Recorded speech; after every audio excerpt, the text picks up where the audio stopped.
क्या आपने कभी सोचा है कि बपतिस्मा क्यों लिया जाता है? क्या यह सिर्फ पानी में डुबकी लगाने का धार्मिक कार्यक्रम है या इसके पीछे कोई गहरा आध्यात्मिक अर्थ है? और अगर आपने बपतिस्मा ले लिया है तो क्या आपको पता है कि 3 ऐसी बड़ी गलतियां हैं जो आपको कभी नहीं करनी चाहिए? आज इस वीडियो में हम जानेंगे बपतिस्मा क्यों जरूरी है, इसका असली मतलब क्या है और वो 3 गलतियां जो बपतिस्मा लेने के बाद नहीं करनी चाहिए। दोस्तों, यह संदेश आपके जीवन को बदल सकता है, इसलिए वीडियो को अंत तक जरूर देखिए। बपतिस्मा क्यों जरूरी है? विश्वासियों, सबसे पहले यह समझना जरूरी है कि बपतिस्मा कोई साधारण रस्म नहीं है। यह हमारे मसीही जीवन का पहला और सबसे महत्वपूर्ण कदम है। बपतिस्मा का मतलब है पुराने जीवन से मरना और मसीह में नया जीवन शुरू करना।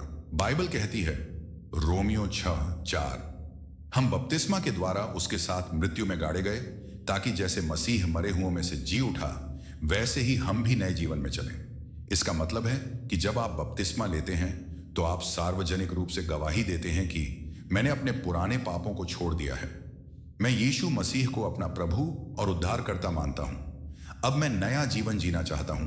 बपतिस्मा क्या नहीं है? बपतिस्मा हमें पापों से मुक्त नहीं करता, हमें शुद्ध करने वाला सिर्फ यीशु का लहू है।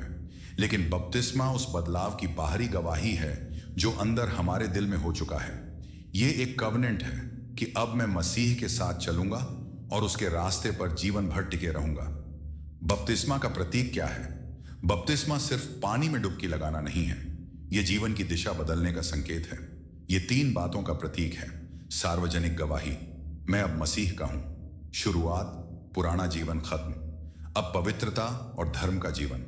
प्रतिबद्धता, पूरी निष्ठा यीशु को समर्पित करना। बपतिस्मा के बाद 3 बड़ी गलतियां। कई लोग सोचते हैं कि बपतिस्मा लेने के बाद सब कुछ ठीक है, लेकिन याद रखिए, बपतिस्मा मंजिल नहीं बल्कि शुरुआत है। अगर हम सावधान नहीं रहे तो 3 गलतियां हमें खतरे में डाल सकती हैं। गलती नंबर 1, पुरानी आदतों में लौटना। अगर बपतिस्मा के बाद भी झूठ, चोरी, व्यभिचार, शराब जैसी आदतें चलती रहीं तो इसका मतलब है कि बदलाव केवल बाहर से था, अंदर से नहीं।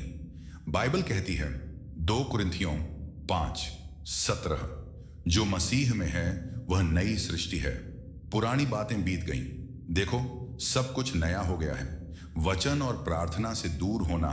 कुछ लोग बपतिस्मा के बाद प्रार्थना और बाइबल पढ़ना छोड़ देते हैं।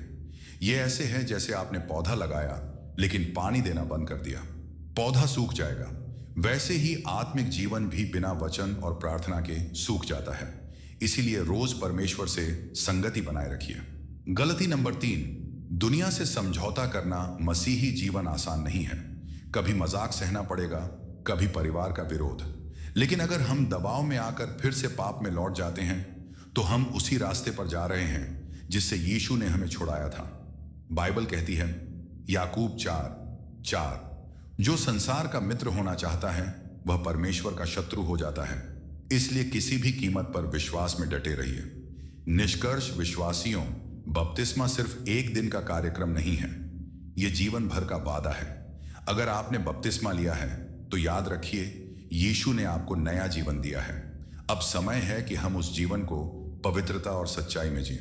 अगर यह वीडियो आपको हेल्पफुल लगा तो लाइक कीजिए, शेयर कीजिए और ऐसे ही बाइबल आधारित संदेशों के लिए चैनल को सब्सक्राइब कीजिए। यीशु मसीह आपको आशीष दें। कमेंट में आमीन जरूर लिखें।